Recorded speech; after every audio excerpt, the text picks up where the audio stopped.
Labas, mano vardas yra Reda ir aš esu prekinio ženklo Bailė įkūrėja ir Nertų drabužių kūrėja.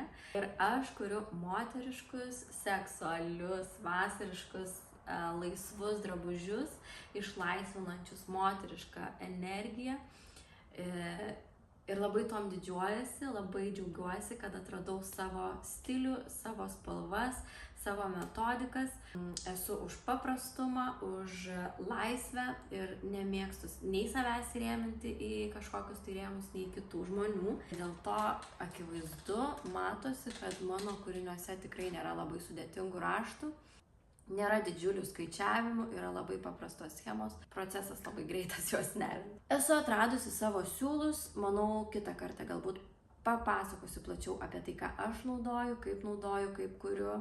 Šiandien noriu, kad šitas video būtų labiau susipažinimo, tai kaip atsirado būtent mano prekinis ženklas Bailė, kaip aš sugalvojau nerti iš vis, kaip su to susipažinau ir nuo ko pradėjau. Dar noriu pirmiausia parodyti, ką šiuo metu neriu. Tai toks biškutėlį iššūkis man, nes nesu niekada nėrusi kelnių, bet mano kelnės yra dar net, gal pusiaukelė yra. Čia yra mano dabarties užsiėmimas, ką aš veikiu vakarais, kai visi suminga, nes diena yra vasara, žinot, vaikai neina į mokyklą. Reikia kažką užsiimti, reikia valgyti padaryti, šiaip su namų šeimininkute, niekur nedirbu, tik tai neriu, vaikus prižiūriu, vyrą prižiūriu, namus tvarkau ir viskas. Ar aš taip norėčiau gyventi visada? Ne, tikrai ne. Tikrai ne. O Dieve, būtų žiauru. Ne. Bet kodėl nenorėčiau? Todėl, nes man atsibosta namai. Aš noriu žmonių, aš noriu draugijos, aš noriu gyvo bendravimo. Anksčiau dirbdavau manikiūro meistrę.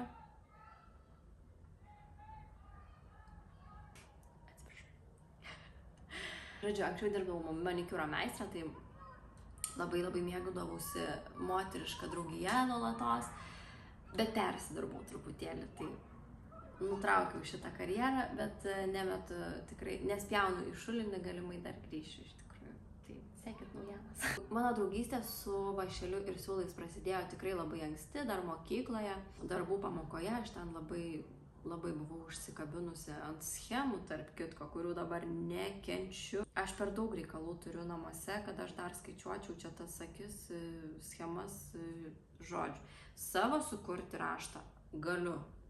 Labai paprasta, nesudėtinga, gimusi mano galvoj, schema, jinai visada man bus paprasta, aš ją žinosiu, aš ją perprasiu, nes, kaip kitaip. Bet kai yra pavaizduota, šitą knygą gavau dabar, perleido man teta, tai aš varčiau ją, aišku, yra tokių labai paprastų raštų, beprotiškai gražių, kurie tikrai gražiai atrodytų ir ant kažkokių tai crop topų ar tai palaidinių megztinių, bet yra tokių, kur, aš niekaip, mano galva nėra pajėgi suvokti. Nežinau, kodėl taip yra. Atsidėjau, tada pamiršau, sukūriau šeimą ir prieš kokius 3 metus vėl paėmiau vašelį į rankas, pradėjau kurti žaislus, nekurti, kopijuoti žaislus. Iš YouTube tutorialų, nes vaikai labai paprašė, aš pradėjau juos nerti, nunėriau kokius 4-5, supratau, kad nebenoriu daugiau, man kažkaip tai buvo ne apie mane, ne man, taip nunėriau vaikams, jiems pakako tiek, kiek nunėriau, daugiau jie nebeprašo, o ar norėčiau tai pardavinėti, aš ne. Bet mačiau beprotiškai gražių žaislų, kuriuos kuria moteris, kurios netgi man rašo, kurios manimi žavisi. Aš galvoju, kuom aš esu pranašesnė už jūs, kuri sukūrė tokius grožius, kuri matosi akivaizdžiai, kad turi daug daugiau bagažo žinių, patirties. Tai labai džiaugiuosi, kad šitoj terpėj, šitoj bendruomeniai moteris yra labai palaikančios vieną kitą, įkvepiančios vieną kitą ir esu laiminga vien būdama tarp jūsų, iš tikrųjų. Tikrai labai dėkinga jaučiuosi, kad esu šitoj bendruomeniai ir esu priimta ir pripažinta. Net ir su minimaliom savo žiniom ir su tiek daug įnoriu šitam hobiui. Ir pradėjau nuo žaislų, tada taip nutiko, kad nemažai naujagimių turėjom, tai vieno baby showeris buvo, tai kito, tai kažkaip dovanų nėriau aš pledukus, kurie mane taip užkabino, tas procesas atrodo toks atpalaiduojantis ir tas paprastumas, neriant, mane taip sužavėjo, kad galvoju, bet aš galiu juk ir šitą paprastumą perteikti ir rūbam. Tai tada pradėjau tiesiog nerti rūbą savo, rūbą sesiai, sulaukiau nemažai gražių žodžių ir tiesiog pradėjau galvot, galbūt reikėtų tai pradėti rodyti viešai. Gavosi taip, kad ir tas pavadinimas Bailė gavosi taip natūraliai, taip organiškai, taip atrodo visiškai apie mane. Atradau, ką noriu nerti, kaip noriu nerti ir tas pavadinimas susirado tiesiog mane. Dėl to, kad aš visada labai bijojau visko, bet ir suvokiau, kad ta baimė mane veda į labai gerus dalykus. Kad jeigu ne tos mano baimės peržengimas, aš nebūčiau čia, kur dabar esu, nebūčiau tokia, kokia esu. Ir tiesiog drąsiai, garsiai pradėjau save vadinti Baile. Ir taip viskas susijungė, ta grandinė atrodo užsirakino ir vat, taip gavosi ir tas pavadinimas, taip atėjo jis į mano širdį, tada į mano galvą ir tada tiesiog ištariau garsiai, o tada jau galiausiai užrašiau. Ir džiaugiuosi iš tikrųjų, kad pasirinkau. Nors iš tikrųjų labai daug kas net negalvoja, kad čia yra žodis Bailė, toks paprastas, lietuviškas, gražus žodis. Daug kas rašė, kad čia gal bailė, kaip, nežinau, ispaniškas šokis ar kažkas. Bet ne, tai yra daug paprasčiau, negu mes kartais linkę galvoti, tai vat, tai visiškai viskas apie mane. Paprasta, greita, gražu. Čia kaip šūkis man.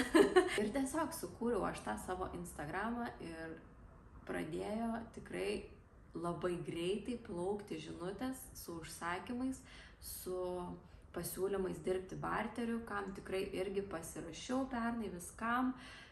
Dalinau į kairę, į dešinę aš to savo nėrinius ir pardavinėjau aš juos ganėtinai sėkmingai, net buvo metas, kuomet neturėjau siūlų, jie buvo pasibaigę, o aš tokia preciziška labai moteris, pas mane tik kelios spalvos ir tik vieni siūlai. Tai aš būtent su vienais siūlais dirbu ir su 3 spalvom - ruda, balta, juoda. Galvoju, gal įnešti pilką kokią ar dar kažką ir vat, kad dabar kelnes neriu iš visai kitų siūlų, tai čia jau irgi yra pasiekimas man. Bet aš su jais nebenersiu, ne. Šiaip per brangus ir nepatinka, kad nesitampo. Čia biškai nukrypau, aišku, bet labai labai gerai sekėsi ir tada atėjo žiema. Žiema atnešė man blogas mintis, tokį štilių, visišką antipatiją, nenorėjau nieko, neturėjau idėjų, nebuvo apie ką kurti, nes mano įkvėpimas vis tik yra saulė, šiluma, gamta, žaluma, saulėlydžiai, o žiemą nebuvo nieko absoliučiai. Niūru buvo ir lauke, ir mano mintyse. Šiek kokį mėnesį pusantro paliūdėjau, bet po to pradėjau galvoti apie pavasarį, galvoju, oi, čia manęs bus pasiilgę visi, reikia prisinerti drabužių, nes čia bus antplūdis, wow. Taip nebuvo. Nebuvo taip, buvo visiškai kitaip. Buvo vienas kitas užsakymas, pardaviau savo nunertas sukneles, kurias nėriau per žiemą, tai tuo bent džiaugiuosi, aišku, bet aš manau taip įvyko dėl to, nes nerti drabužiai tapo trendiniai ir juos buvo galima įsigyti visur, visur. Internete, parduotuvėje, turguje, gatvėje, nežinau, mugėje, visur, absoliučiai. Ir kainos varijavo nuo, aš pati mačiau, nuo 2 kokių eurų iki begalybės, aišku. Tai buvo toks, aišku, šiek tiek šokas, bet aš su tuo susitaikiau ir tada nėriau į gilesnį bendravimą su jumis. Ko labai džiaugiuosi, pradėjau siūlyti dirbtuvėlės kopose, kurių metu susitikdavom su merginomis, kurios nelabai moka nerti arba išvis nemoka. Tai jų metu mes pabendraudavom, aš stengiausi išmokinti pagrindus, stengiausi įkvėpti, stengiausi parodyti, kad tas nerimas jisai gali būti toks paprastas ir toks greitas. Ir iš tikrųjų man ganėtinai gerai sekėsi, turiu pasakyti, kad užkrečiau aš moteris nerti ir labai tom džiaugiuosi, čia buvo mano misija tų dirbtuvėlių. Gaila, kad vasara eina į pabaigą ir teks su kopom atsisveikinti, bet neatmetu galimybės, kad galbūt susitiksim kažkur kitur. Ir aišku, pradėjau Instagrame kurti reelsus, patarimus dalinti ir panašiai.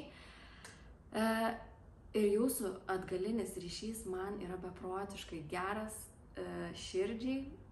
Aš jaučiuosi labai dėkinga, kad kiekvieną dieną jūs mane džiuginat savo gražiom žinutėm, savo įkvepiančiais pasisakymais.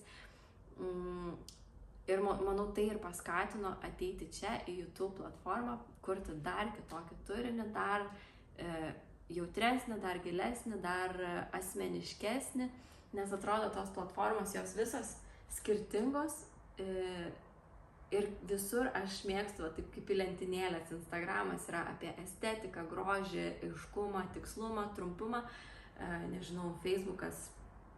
Nežinau, aš Facebook'u nelabai naudojuosi, tiesą sakant, aš ten tiesiog keliu iš bailės į savo asmeninį, tai ten gal giminės daugiau žiūri.